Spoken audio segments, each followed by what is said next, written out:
Hello everybody and welcome to Storm Reads, and today I'm going to be doing my February wrap-up. Mostly I'm going to talk about the Retro Romance Readathon, since that was, the readathon that I was hosting for February. I talked about the books that I read for my TBR game at the beginning of my March TBR, so I already talked about that, I figured there, so there's no sense in rehashing that. I did read some cozy mysteries and some things like that, and some middle grade books and everything, but mostly I figured I'm just going to go ahead and talk about the romances that I read. I will give a little nod to Avon Green by Dusty Bowling, because I did get this book from Union Square Books for review, and I read all three books in this series. This is the newest one that is out, called Avon Green Music Machine.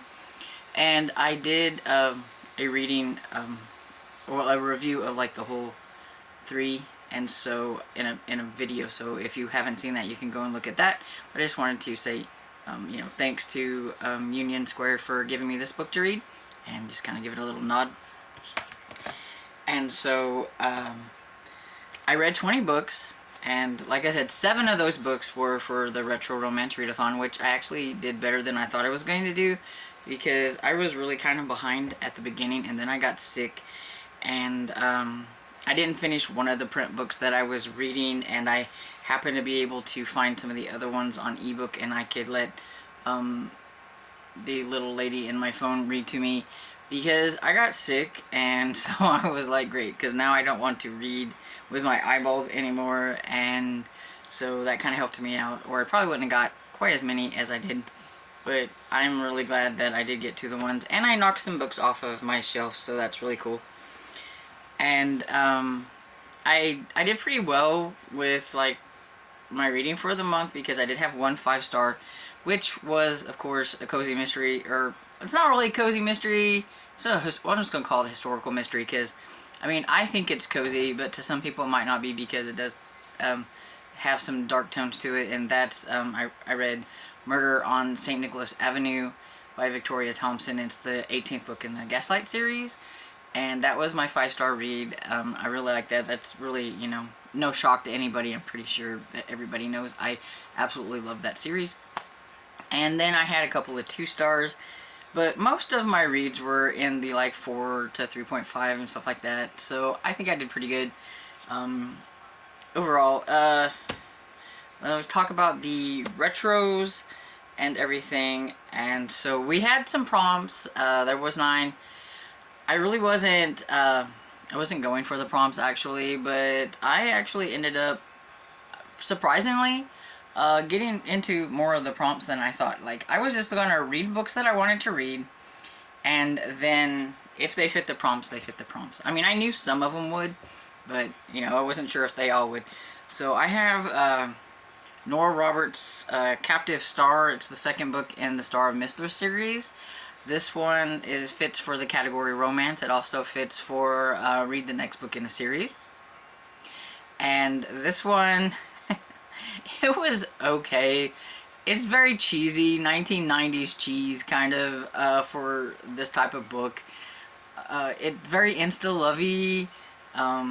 In the first book, we have Bailey, who I can't really exactly remember how she ends up with these stones, but they are they're called the Stars of Mithra, and there's these people that are after these stars, and she's trying to keep them away out of the hands of these bad people, because something could happen, and I don't remember what, because it's been a year since I read that one, and I don't remember. But she had sent one of the stones to 2 of her friends. So there we got the 3 ladies for the trilogy. And in this one, it's her friend MJ who has the stone. And evidently, the guys, they know that these other ones have these stones. And our hero here is a bounty hunter, and he has been sent to get MJ. And he thinks that, because she's done something wrong, and he gets there, and it's kind of funny, because she, like, kind of beats him up a little bit, kind of like, does like a flip there. He wasn't expecting, but she knows some martial arts, so I thought that was kind of fun. And maybe that's why he goes so insta-lovey, I don't know. But anyway, he figures out, whoa, somebody has set him up. And it's not long after that that there are some gunshots and things, and they have to take off. And he's like instantly hooked on this girl, and he is going to protect her and do all this stuff. And then when she kind of tells him about, you know, what she thinks is going on because of the stone and things, and she's trying to get a hold of her friend Bailey, but she hasn't been able to get a hold of her. And her friend, you know, Grace and things, that she's worried about them, and they're trying to do all that. And so basically it's just them kind of running from these bad guys and falling in love along the way really quickly. Because I swear, I mean, like, we're like 2 chapters in and he's already in love. And so that's why I said it's kind of like the, I don't know, 1990s kind of cheese, it was a little cheesy for me, but it was okay. It was still fun, so 3 stars. Then I have Mask of Enchantment by Charlene Cross. Now, this one was actually a book that I had on my TBR last year, and I had read, like, I think about 5 or 6 chapters into it, and I didn't get it finished, and I had it by my bed, like, I'm going to finish this book because I was enjoying it, and then I never did. So I found an ebook, and so I was like, you know, I'm just going to go ahead and read this one, and I'm really glad I did. I liked it. It was 4 stars. I will say that the hero at times made me a little mad. He was jealous, and he has reasons and things like that, but still at the same time I was a little aggravated. But overall I didn't like him, but I liked the girl more, Alyssa. And so this one, I'm going to go with this one as winter cover or winter colors on it, because it's got blue and stuff on here, and to me that's kind of a winter color, or at least I get the blues and I feel like blue is a winter color, so I figured that would work for that prompt. But it also works for, it also works for Marriage of Convenience, because I forgot, because it'd been a while since I had started reading it, and I didn't look at the back to see what it was about, so I forgot it was about a Marriage of Convenience.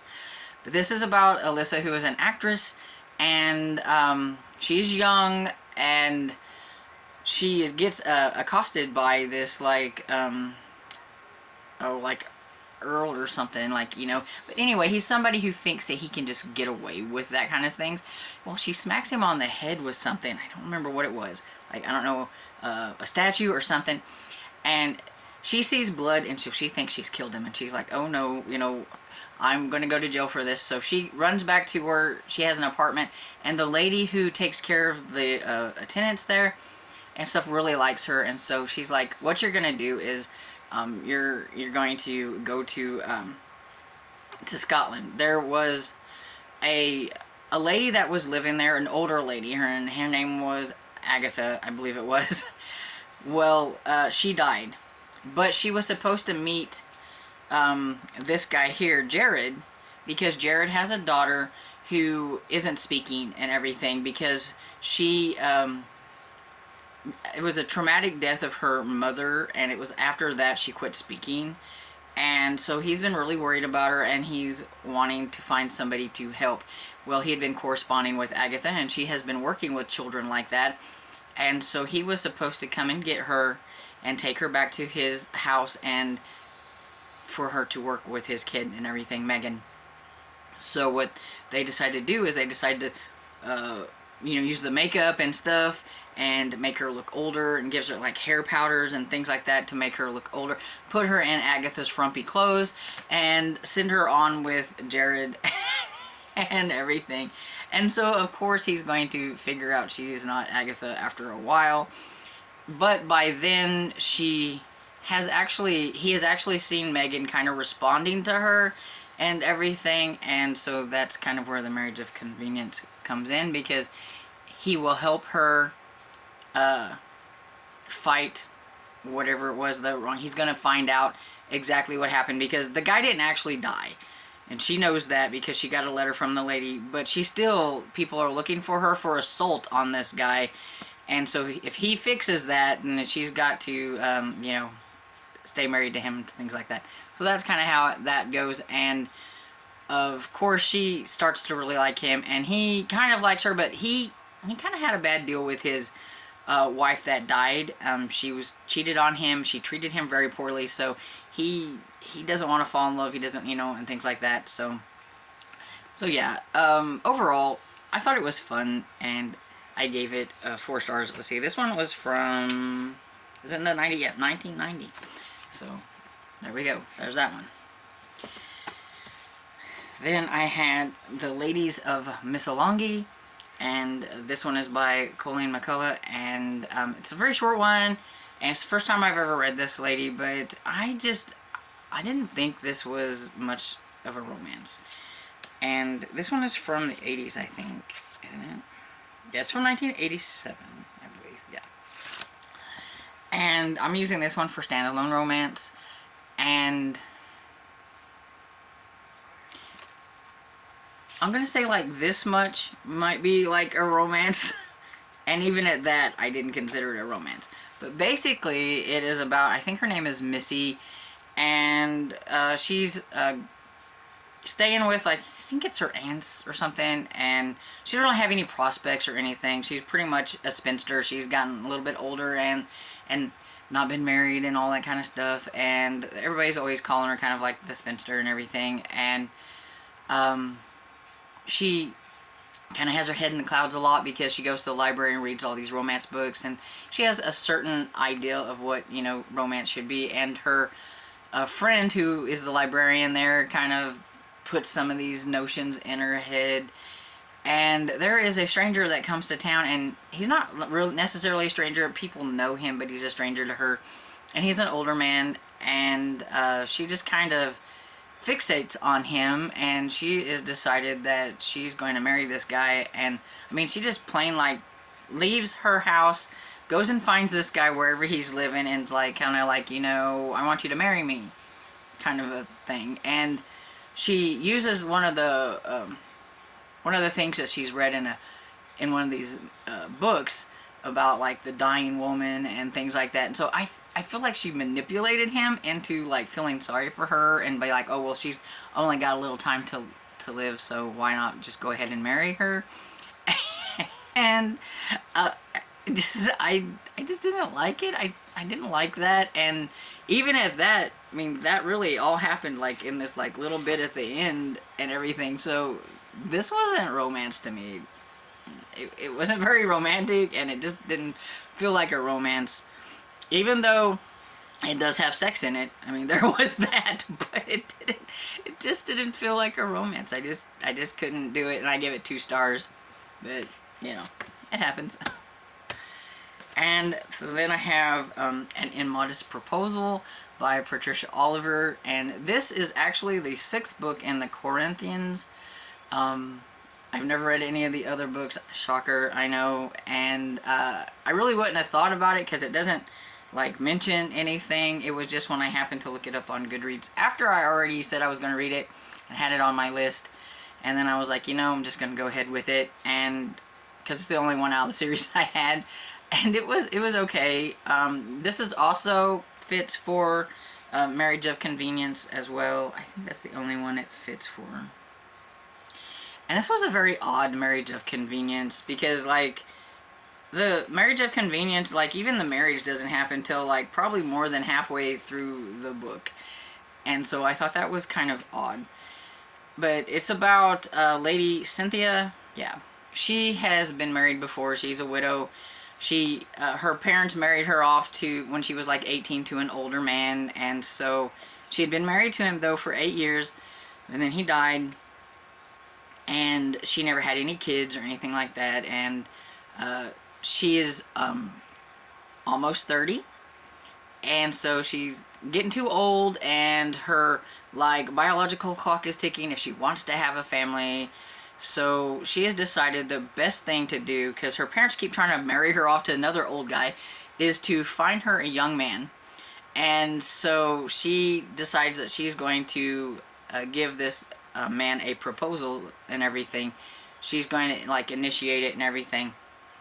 And she has her cousin Robbie, who is a bit of a dandy and a bit of like a guy he's never going to marry or whatever. He prefers his bachelor life, and he was going to try to propose to her because her parents and his parents kind of wanted him to, but she, at the beginning, she's like, no, don't even do it, don't even ask, because it ain't gonna happen. And he's kind of like, you know,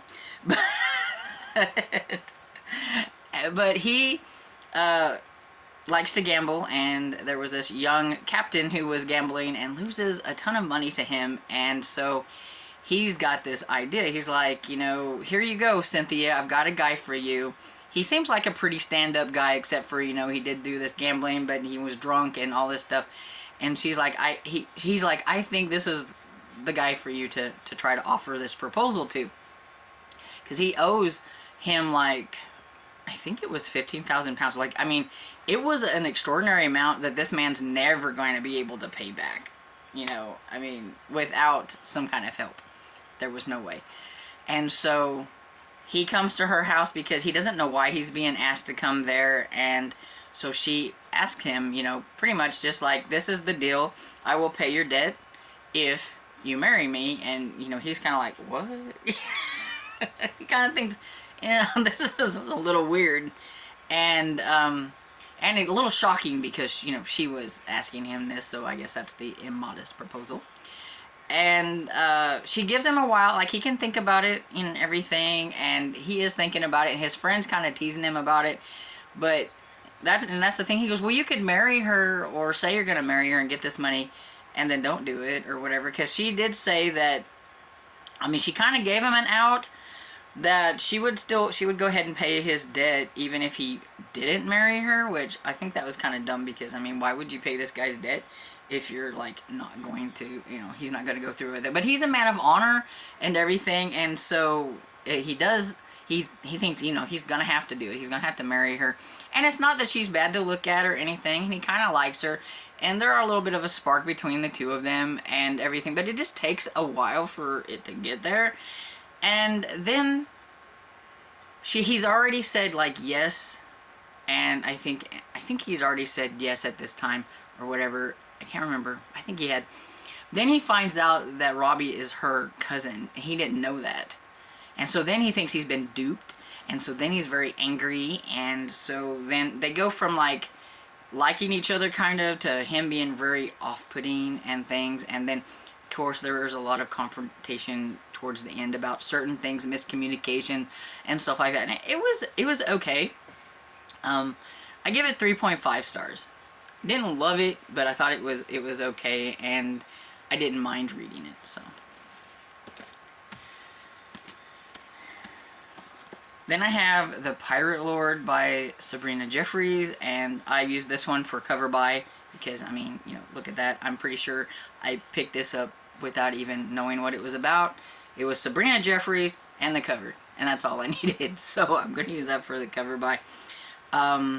I also, let's see, I think I used it for something else too, didn't I?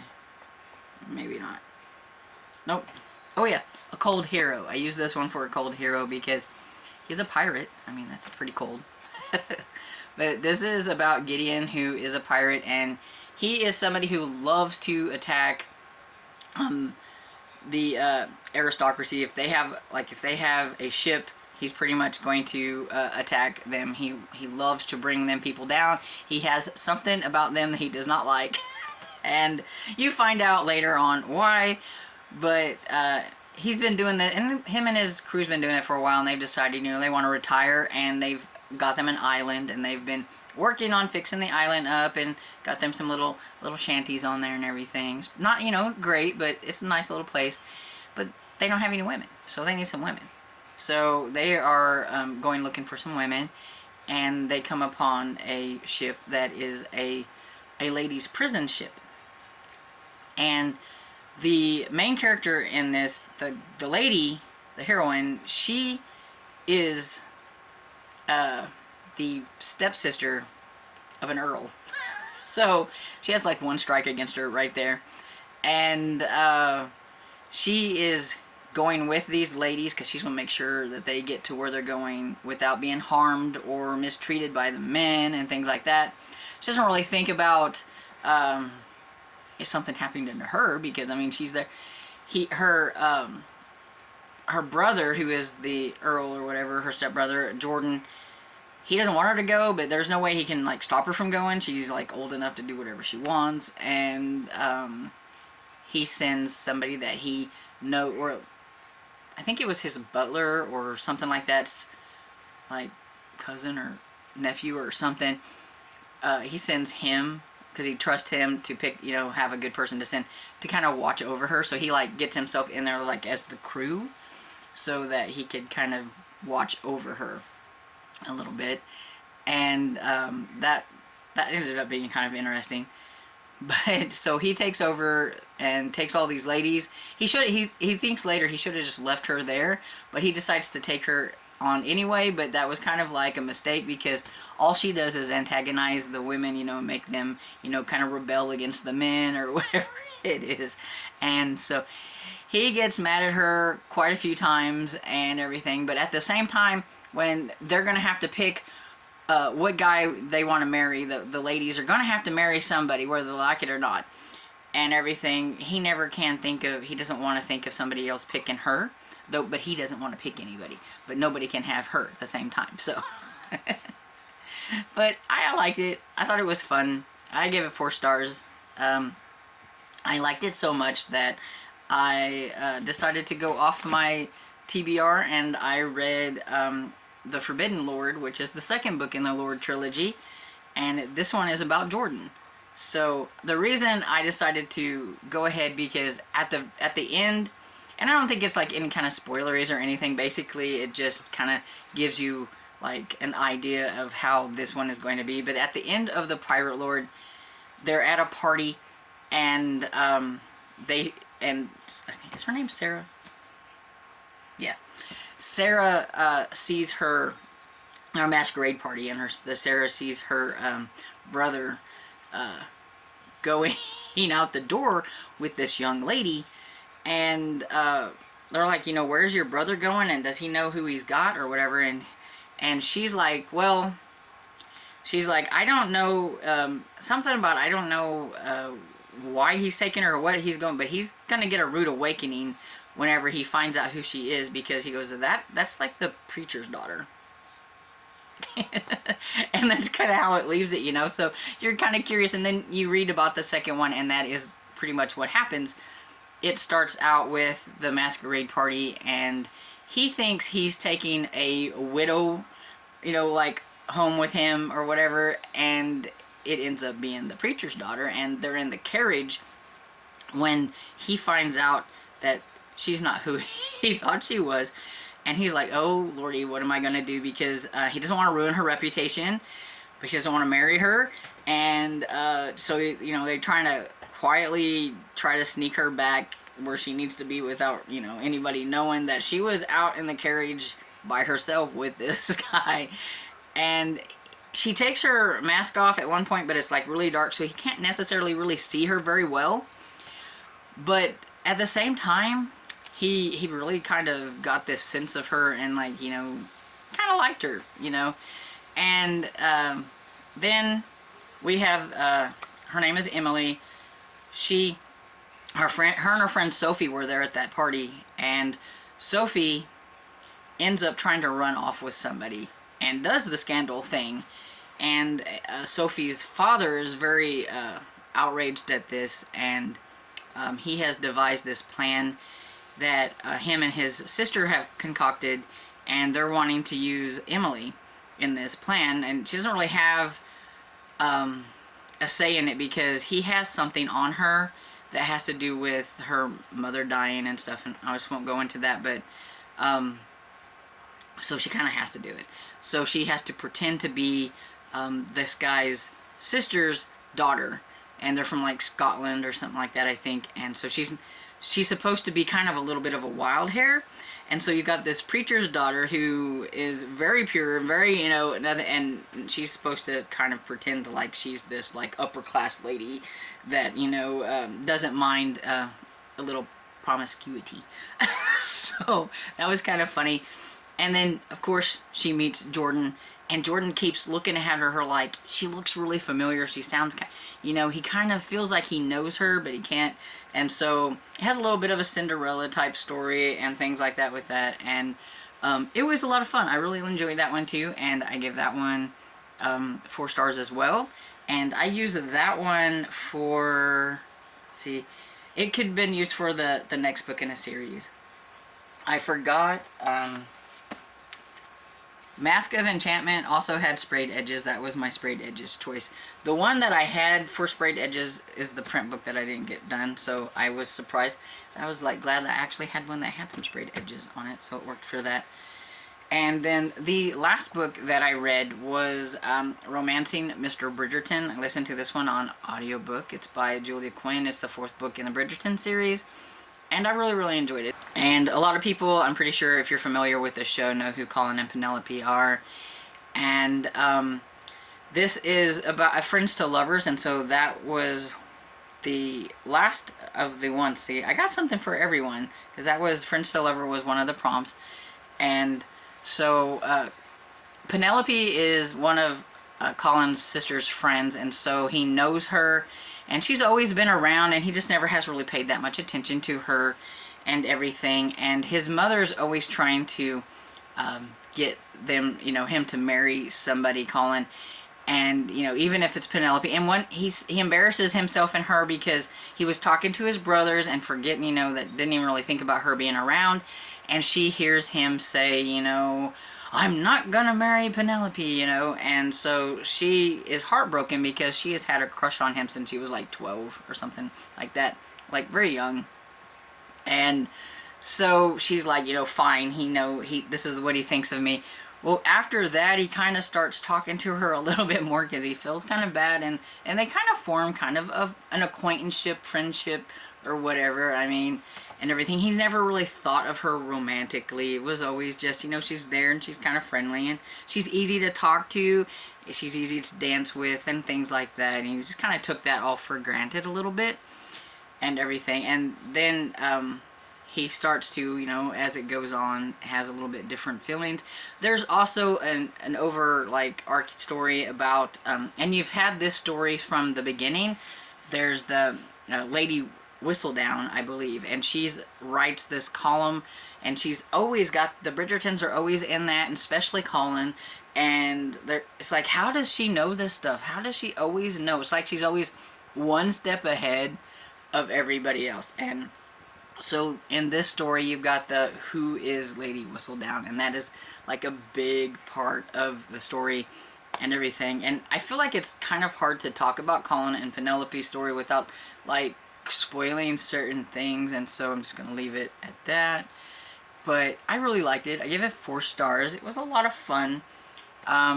Since I've read the first 4, I would say my ratings for these are, I liked the 3rd book, the 4th book, the 2nd book, and then the 1st book. I'm not a huge fan of Simon and Daphne, but I like the other ones. But yeah, so almost actually like the 2nd, 3rd, and 4th book are almost kind of tied. I really liked all 3 of those. And the 1st book was just kind of eh. But yeah, so that's all the books that I read for the Retro Romance Readathon.